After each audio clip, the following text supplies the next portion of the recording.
গাইবান্ধায় জ্বালানি তেলের তীব্র সংকট। গাইবান্ধায় জ্বালানি তেলের তীব্র সংকটে থমকে গেছে জনজীবন। জেলা জুড়ে ফিলিং স্টেশনগুলোতে পেট্রোল ও অকটেনের জন্য হাহাকার দেখা দিয়েছে।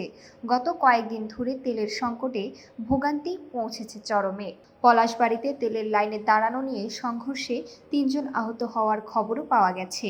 গাইবান্ধার সড়কগুলোতে গাড়ির বদলে এত দীর্ঘ লাইন তেলের পাম্পে। জেলার বিভিন্ন ফিলিং স্টেশনে দেখা গেছে শত শত মানুষের ভিড়। পর্যাপ্ত সরবরাহ না থাকায় অধিকাংশ পাম্পেই ঝুলছে তেল নেই সাইনবোর্ড।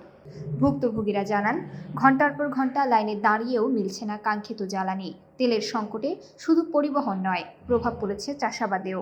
অনেককে দেখা গেছে মোটরসাইকেলের ট্যাঙ্কি খুলে হাতে করে পাম্পে লাইন দিতে। এদিকে আজ সকালে পলাশবাড়ী এলাকায় তেলের লাইনে দাঁড়ানো নিয়ে বাকবিতণ্ডার জেরে সংঘর্ষে জড়িয়ে পড়ে দুই পক্ষ। এতে ছুরিকাঘাতে ৩ জন আহত হয়েছেন। পুলিশ ঘটনাস্থলে পৌঁছে পরিস্থিতি নিয়ন্ত্রণে আনে এবং ঘটনায় একজনকে আটক করা হয়েছে।